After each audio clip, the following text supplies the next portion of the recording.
Praise the Lord. So, gagawa na ulit tayo ng ating Morning Revival Preview.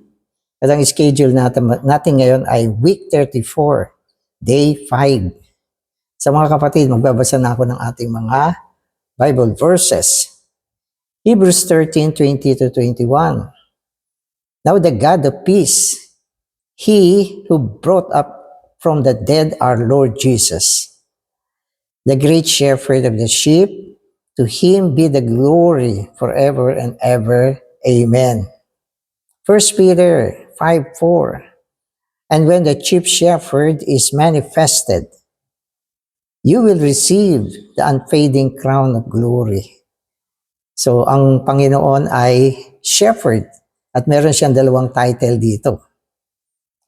Una, great shepherd. Yan yung sabi sa Hebrews. Pagdating sa Peter, chief shepherd. Pagdating naman sa mga gospel, ano sabi dyan? The good shepherd. So marami siyang description, no? Na nagpapakita kung anong uring pastol ang ating Panginoon. Amen.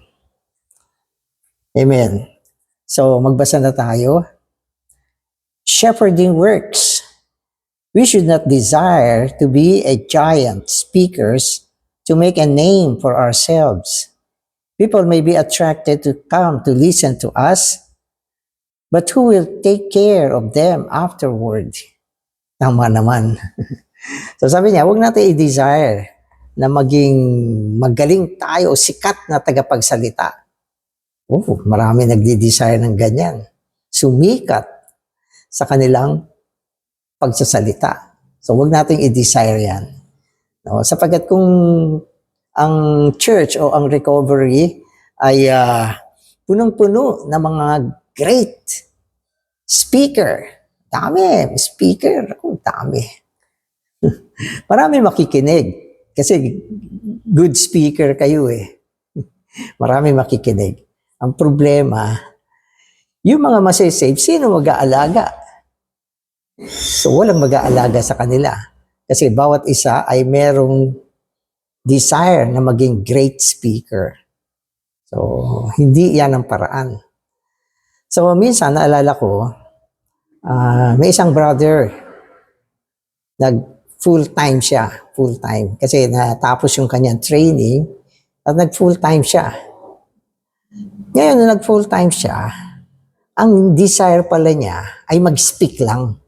Mag-speak sa meeting. Pag meeting, tatayo siya, speak siya ng magagandang mga message.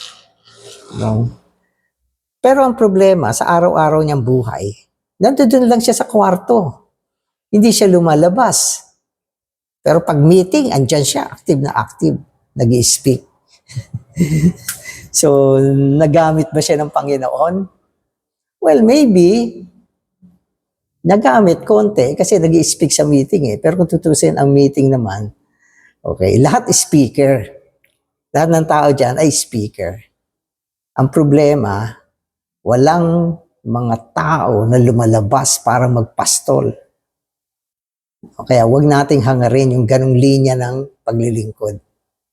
Kailangan lumalabas, nag-home meeting, nagpipreach ng gospel sa mga grupo, by group. At nagpipreach tayo upang may ilan na maligtas at maalagaan natin. So yun ang mas maganda. The way of having large gospel campaigns does not work. We may have big gospel meetings with many people, but eventually, not many of them are added to the church. Also, we should not use famous or well-known people to testify in our meetings.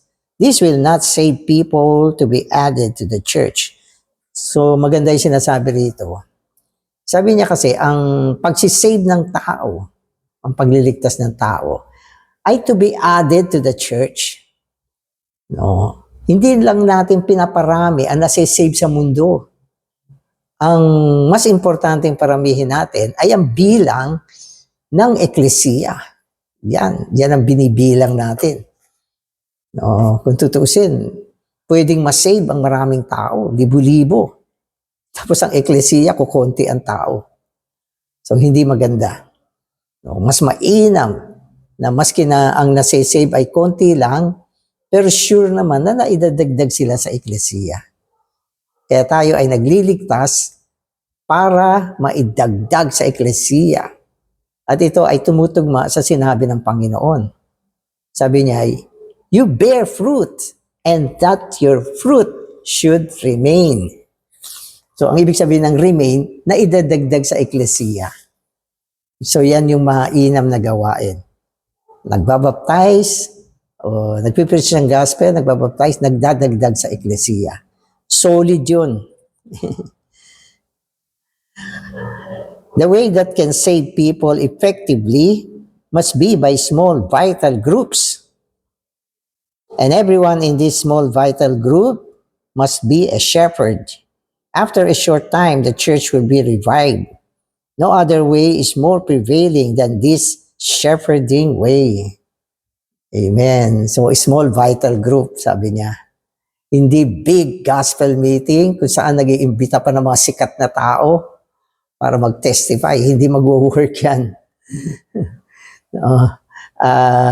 Pero yung mga small vital group, mag-work siya. Mag-form tayo ng mga grupo, ng mga vital. Pumayo. Mag-doorknock. Mag-baptize ng tao. Alagaan yung mga nasisave. Unti-unti yung eklesiya. Lalakas siya. Lalakas. No? So yan yung pagsasagawa ng God-ordained way.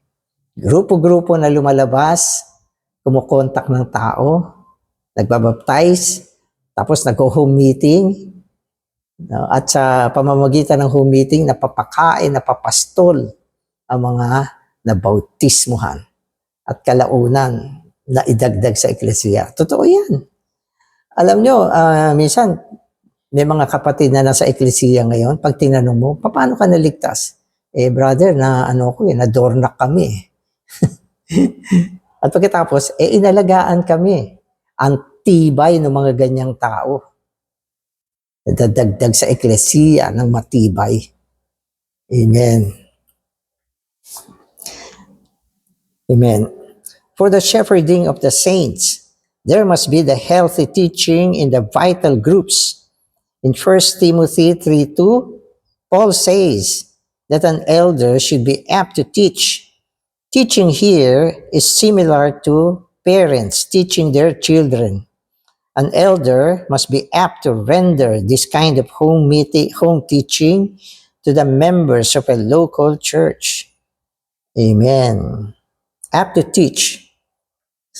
So sabi yung mga elders, dapat apt to teach. Okay. So yung apt to teach dito, yung apt to teach dito, ay ikinumpara sa mga parents na nagtuturo sa mga anak nila. So, hindi ba sa tahanan, yung mga father, nag-seminar ba yan para makapagturo? Hindi. Ang tinuturo nila ay linya ng buhay. Mga malulusog na pagtuturo. Kaya yung mga anak, minsan lumalaki ng maayos. So, sa eklesiya, dapat may mga ganyan. Yung mga elders na apt to teach, nakakapagturo ng tamang daan sa mga kapatid. Kaya elders, apt to teach dapat. Amen. Tapos yung healthy teaching, binanggit naman sa aklat ng Timothy. Sinasabi ang mga pagtuturo natin, dapat healthy. Hindi basta-basta healthy teaching. Ang healthy teaching, mga kapatid, ay ang mga pagtuturo na ayon sa ministeryo. Ayon sa pagtuturo ng mga apostol. So yun ang healthy teaching. Kaya maganda sa recovery ngayon, meron tayong ministry. Ituro natin yung pagtuturo ng ministeryo. Katulad ng ginagawa ko. Hindi ako nagtuturo mula sa sarili ko. Ang tinuturo ko kung ano ang nakalagay sa MR. Kaya ministry ito. Healthy ito. Kaya pag nakikinig tayo ng mga ganitong pagtuturo, tayo mismo napapalusog sa ating buhay spiritual. Nagiging tama tayo, naitatayo tayo. Kaya healthy teaching. Kaya sabi nga ni Paul, yung mga nagtuturo, hindi ayon sa ekonomiya ng Diyos, pagbawalan. Pagbawalan daw.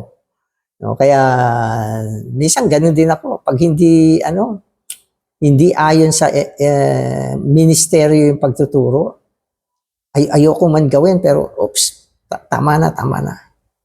Huwag na yan. Anyway, sa buhay ko, nakaranas din akong nagpahinto ng tao. Kasi hindi ko ma-attain na sa gitna ng eklesiya, yan ay ang ituturo. Yan ang ituturo. Ayoko ng ganun. So, mga 2 beses siguro o 3 na may mga nagpupumilit na magturo ng mga hindi ayon sa pagtuturo ng ministeryo. Kaya, pagpasensyahan nyo. Amen. Kasi ang healthy teaching ang kailangan natin. Amen. I hope that we would pray. Okay, we would pray. Anong prayer? Lord, I want to be revived. Amen. From today, I want to be a shepherd. I want to go to feed people, to shepherd people, and to flock people together. Ang gandang prayer nito. Gandang prayer. Simpleng-simple. Di ba? Gusto kong ulitin to. Sabi niya, I want to be revived. I want to be a shepherd. I want to go to feed people, to shepherd people, and to flock people together. I want. Ito yung gusto kong gawin. Ito yung gusto kong mangyari. Ulitin nyo yan. Gawin yung panalangin sa Panginoon yan. At magiging blessing kayo sa buong recovery. Huwag tayo magsabi, Lord, gawin mo ako isang magaling na speaker. Maraming taong makikinig. Ano pa? Pag nag-speak ako, mga tao, maaalala ako. Sasabihin nila, kailan uli mag-i-speak yung tao na yan? Dadating kami. Ibig sabihin, hindi sila dadating pag hindi ka mag-i-speak. So, hindi yan makaka-produce ng malakas na eklesiya. Minsan, maging yung ating meeting, dapat punong-puno siya ng prophesying. Marami mga kapatid, tumatayo, nagpo-prophesy. Pinupush out natin yung mga one-man speaking sa meeting. Kasi yan ay hindi ayon sa ekonomiya ng Diyos. Yung mga one-man speaking, yan ay ayon sa custom of the nation. At yan ay binigyan diin ni Brother Ni. Sabi niya, yung mga eklesiya, merong isang nag-i-speak. Yung pagsasagawang ganyan, hindi yan ayon sa ekonomiya ng Panginoon. Di ba? Ano sabi sa 1 Corinthians? What is it then, brothers? Whenever you come together, each one has a tongue, has a teaching. Di ba? Okay, each one has. Ibig sabihin, puno-puno ng mutuality ang speaking natin. So, wala yung mga higanting. Pero kung conference, talaga may speaker. Conference yan eh. Hindi naman masamang magkaroon ng speaker dahil conference. Okay, so at may mga pagkakataon na kailangan natin ng speaker, pero normally, sa normal church life, dapat lahat nagpa-function at nagpo-push out ng one-man speaking. Amen.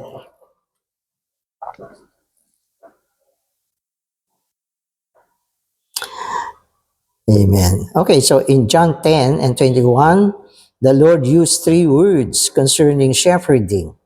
Feed, shepherd, flock.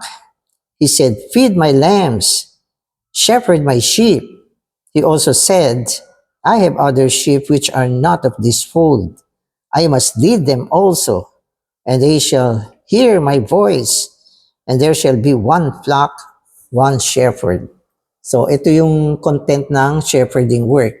Feeding, shepherding, flocking. Flock, ibig sabihin, pinagsama-sama mo para maging isang kawan. At ang kawan na yan ay ang eklesiya. The other sheep or the Gentile believers who would be joined together with the Jewish believers to be one flock. The Lord used the word flock here as a noun. I also like to use it as a verb. We should learn to feed, to shepherd, and to flock together. All the churches have learned how to flock together so that they can be blend together. So ngayon, ang term na ginagamit natin, flock together. Dati blending, maki-blend. Ngayon, maki-flock. So yan yung pinaka-latest term ngayon. No, flock together. Ang ibig sabihin ng flock together, magsama-sama, maging isang flock. Okay. Yan ang sinasabi. Magkawan-kawan. Di ba? Magkawan. Flock is magkawan. Flock is kawan. No, noun siya. Okay. Pero pag sinabi mo magkawan, verb siya, magsama-sama, maging isang kawan. Kaya dito, ginagamit yung word na flock as a verb, an action.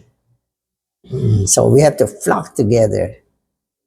Parang ganun din siya, blend together. Lalo yung mga magkakalapit na eklesiya, mag-flock together. Kasi pag nagpa-flock tayo, marami mga blessing na nangyayari. Amen. Amen. In the atmosphere of flocking, people are subdued, convinced, nourished, and stirred up by the Lord. All the nearby churches should be flocked together for the saints to be shepherded and stirred up. The elders and co-workers should take the lead to practice this. O mga elders, kayo mga co-workers, okay, sagawa nyo ito, i-practice nyo ito. Yung mga churches na kung saan tayo nagsiserve, no? Iayain natin. No? Maki-flock tayo. Meron mga provincial flocking, regional flocking, national flocking. No? Mag-flock. Kasi pag nag-flock together, sabi niya, yung mga tao ay masasubdued. Ibig sabihin ng subdued, yung mga malalakasang personalidad, mawawala yan. Lalamunin ng flocking, yung mga malalakasang personalidad. No? At convince, yung mga opinionated na mga tao, mahilig mag-opinion. No? Pag nag-flock together, nawawala na yung opinion. Amen. Nourish, no? Yung mga mapuputla, kulang sa kain, mabubusog kayo pag merong mga flocking together. Amen. Stirred up by the Lord. No, yung mga taong mahina, no, lalatoy-latoy sa church life. No, pagdating ng flocking together, maitataas yan, ma-stirred up, mapapalakas yung espiritu nila. Totoo yan. Kasi nung araw, yung tinatawag natin blending, naobserbahan ko, pag lumabas kami noon, nakipag-blend kami, yung mga hindi nag-i-speak sa locality namin, sa aming sariling meeting, doon sa blending, nag-speak sila. Na-stirred up sila, na-uplift sila. At meron pa kaming kasama noon na isang sister na hindi niya gano'ng ina-appreciate ang recovery, pero naisama siya sa blending. Biglang nakakita siya ng vision, nagpabaptize siya. Marami nangyayari sa blending o flocking. Tama ito. In view of the eternal economy of God, there is the tendency through the whole writing of John to have the Church of God issuing in the body of Christ for the accomplishment of God's eternal economy. Each judicial section qualifies and positions the believers to carry out its organic section by the divine life of the process and consummated triune God. So may mga section na binanggit dito. Yung isa ay judicial, yung isa naman ay organic. Dati, binabanggit natin ito kung pinag-uusapan natin yung kaligtasan natin. So, merong judicial aspect yung kaligtasan, meron din naman siyang organic aspect. So judicial, objective siya. Katulad ng na gawa kang matwid. No? Ikaw ay napabanal. No? Ikaw ay naging isang kapatid sa eklesiya, napatawad ang iyong kasalanan. No? Nagkaroon ka ng eternal salvation. So lahat ng ito ay mga judicial, pambatas siya. Pambatas siya. Pero yung organic naman, ito yung kaligtasan na isinasagawa ng buhay sa pamamagitan ng buhay na nasa espiritu.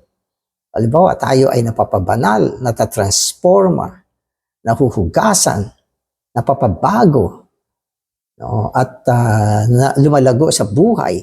So kung wala yung organic salvation, hindi siya makakapagbunga ng mga mandaraig. At hindi matatamo ng mga kapatid ang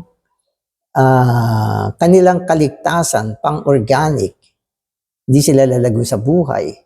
Hindi sila mapapabanal, matatransforma. So lahat ng ito ay nasa aspect ng organic salvation. Ang organic is by life. Yung paggawa ng buhay sa isang tao, yan ang organic. No? At yung judicial naman, inilagay lang tayo sa tamang posisyon para maisagawa yung organic salvation sa atin. Pero sabi niya, merong mga ilan, satisfied na sila sa judicial section. Naligtas na ako. Patawad na ako. Hindi na ako pupunta sa dagat-dagatang apoy. Okay na sa akin yun. Okay na ba sa iyo yan? Dapat hindi pa. Dapat pumasok ka sa organic section ng pagsasagawa sa pamamagitan ng buhay ng naprosesong tres unong Diyos. Gagawa pa sa iyo yan. At ikaw ay magagamit. No? At magagawa mo ang dakilang paglilingkod, ang pagpapastol. Ito ay nasa aspekto ng organic. Amen. So lahat ng ginagawa natin organic ay para sa pagsasagawa ng walang hanggang ekonomiya ng Diyos. Amen. So the only way for us to take is the way in the Lord's recovery. We must rise up to seek after the Lord so that we can be the overcomers to bring forth the building up of the body of Christ. Then the Lord will have a way to consummate this age and to bring in His kingdom, to celebrate His wedding day for His pleasure and satisfaction. Eventually, this will consummate His eternal goal, the New Jerusalem in the new heaven and new earth. No? So, tangi lang yung organic section, okay, ang makakapag-accomplish, makakapagsagawa ng walang hanggang ekonomiya ng Diyos. No? Unang-una, upang madala niya ang kaharian dito sa lupa. No? Kasi ang kaharian dito sa lupa ay nangangailangan ng ilang mga bagay na dapat ma-accomplish para madala yung kaharian dito sa lupa. No? At isa pa, maisagawa na yung gustong-gusto ng Panginoon, no, na magkaroon ng kasalan ng kordero para sa kanyang kaluguran. Hindi yan magagawa kung ang salvation lang ay judicial. Kulang yan. Dapat merong organic salvation. No? At ang pagpapasukdol ng bagong Jerusalem sa bagong langit at bagong lupa. So lahat ng ito ay ang kabuuan ng buong ekonomiya ng Diyos. No, hanggang maidala, mabuo, mapasukdol, okay, ang bagong Jerusalem. No, kaya tayong lahat ay nakikibahagi sa organic section ng pagsasagawa ngayon upang maisagawa ang walang hanggang ekonomiya ng Diyos. Amen.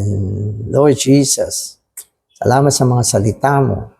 Salamat sa iyong walang hanggang plano na kung saan naririto kami upang makipag-cooperate sa iyo sa mga pagsasagawa upang tamuhin namin Panginoon, ang isang napabago, napalakas at buhay na eklesiya sa pamamagitan ng sama-samang pagpapastol ng mga kapatid hanggang madala namin ang iyong kaharian.